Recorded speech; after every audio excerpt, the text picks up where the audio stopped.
Pete Mantell. This is my audience. I spent a career in the Coast Guard enforcing federal law while conducting at-sea boardings of vessels and boats. Unfortunately, in the course of my official duties, I would have to use force. Sometimes this would occur when I was searching for drugs, unaccounted for persons, or effecting arrests for wants and warrants aboard commercial fishing vessels. One thing that always bothered me when we would respond with other police agencies, local or state agencies, was that their use of force policy or their levels of force were much higher than what we used. Now, with today's unfolding events, it's more important than ever that we align this policy and we work together and have one central place where we can go to when we use force. So that's why we need to change this immediately. So this use of force policy needs to be aligned right away for all police agencies to follow. I'm going to show you specifically how aligning these policies will help and how training can mitigate excessive force in all situations. So one thing, first of all, is that there is no standard. You got to understand there's no standard right now. Every police agency out there has its own use of force policy. Can you believe that? So I pulled up the Norfolk Police Department because I think all of us as a class will probably end up down there one day soon, hopefully. And they say, hey, we use objectively reasonable force depending on the situation and the totality of the circumstances, right? An excessive force will not be tolerated. That's a great thing, and that's going to play into something later on. So, but let's get back into this. Amount of force is based on this continuum. So there's a policy, and then there's this force response ladder that all law enforcement agencies use. This is a pretty one. You can pull it up on bing.com. There's all kinds of different continuums. And basically what this is saying is you start off low and you talk, you have contact with people, and it works its way up as they start resisting or they start coming after you. So it starts officer response and then it goes up to lethal force, so which we hope will never happen. But I'll give you a couple examples of that. So, and you guys are going to be my partners just so we all know what's we're talking about here. So there's these two people. We get a call of two suspicious people sitting on a park bench. So we're called we got to make contact. All right. So hey, how you guys doing? I'm Officer Mantell. So we got a call of a couple suspicious people. Do you guys know anything about that? What? So that's one way to handle it, right? But remember, these are all different. These are all different. So it could look like this. Hey, what are you guys doing here? Get out of here. Get up and get out of here now. If you don't get out of here, you're going to feel pain, right? This is an expandable baton, right? It's one of the tools that police officers use, and it's equal to the level of force as OC pepper spray. But obviously we're too close in, so the officer chose this. All right? Not a toy. All right, so check this out. Now that you all understand what I'm talking about. According to FBI.gov, they just started keeping stats on excessive use of force last year.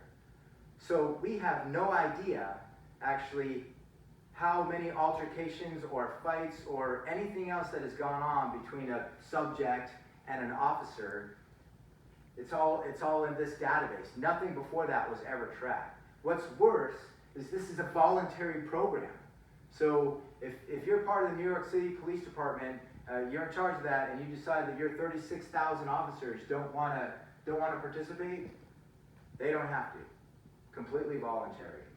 So pretty weird, huh? That got me kind of fired up, and that kind of brings me to thinking about you. You guys all might be fired up right now, but this is not a political or a racial issue. I'm just pulling these stats, and from where I'm coming from, we need to make a strong first step in evening out the playing field so we can have a logical response to what's going on with law enforcement. All right? So I just wanted to kind of clear the air there at this point. We don't want to digress. But we do need to solve the problem. So let's get on with that. Okay, so the next part of this, to solve it, is we need to make a national policy, all right? And the Department of Homeland Security already has one in place. So, and part of that is this objectively reasonable. You guys remember that from Norfolk Police Department? That's pretty cool, huh? So they are right on line.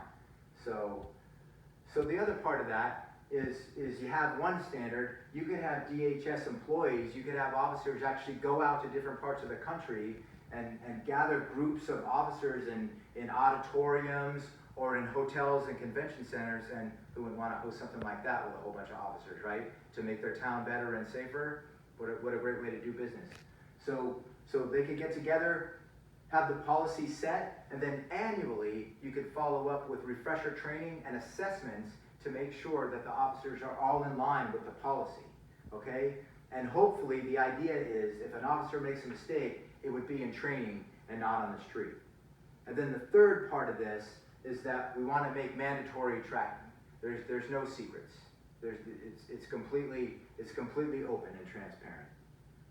So imagine if all this, what a great world it would be if we could all align, right? But there's another side. There's another side to this. I'm not blind in thinking that there's an argument to this. So critics may argue a couple things, and one is they could say, Pete, there's no problem here. It's just the media doing their thing again and making it a big deal, and it's not. But if we're not tracking it and we can't pull data and actually look at some numbers and see, we don't actually have any proof of that. So I'm discounting that argument. But the next thing, people may say, pundits may argue, hey, you know what, Pete? You are making police look bad. And those brave officers are going out and they're doing their job. You know what? You're right, they are. And I'm a huge, huge advocate. I was one, I did this, right? I'm just saying we need to standardize it. So one thing where we're at, and I pulled up this slide, just 1 second here, is a police officer at any time working an 8, 10, 12-hour shift is driving their car or riding their bike, and they're responding to all kinds of calls. On one shift, they could go to a burglary. They're going to drive around your neighborhood to make sure you're safe. They're going to talk to suspicious people at the park. They could effect a couple of arrests. They could be in 3 or 4 fights. And then now you're doing 42 and a 25, and you get to meet them. Okay? So let's think about police officers for a minute. And also the other part, they make a measly $67,600 a year to keep you safe. So at the bottom here, I wrote, what's faster, action or reaction? I wrote that because, remember, every officer, when they get off their bike, or they get out of their car, or they walk 20 blocks down in Boston to respond to a call, they have to assess what's going on, they have to react correctly, and it's all in the face of the public. All right, so I really appreciate what police officers do, and I hope this sheds some light on it. I'm not saying they're bad, I'm saying we need to align them so they're an even more organized force, and they can work together better. And lastly, wouldn't it be great if you were a police officer and your significant other said, hey, I want to move from Florida to Beverly Hills or to Detroit, and you may be laughing at yourselves because those are all culturally diverse places, but if the policy's the same, wouldn't we all be treating people the same? All right, so no retraining either, all the same policy. Get them back on the street where they can help save lives. So in order to do all this, we need to have some help. We can't just tell all the police officers to get together. We need to contact someone way up high. So here's the deal. Most people, as I looked up in your intros, you guys are in the 1st or 2nd district, so Congressman Whitman or Congresswoman Luria, they're your representatives. Call them up and tell them, hey, did you know that all the use of force policies are different for every department? We need to change this. We need to keep people safe. We need to stop excessive force, and we need to get online with this because people are dying and there's more bloodshed every day. We need to stop that.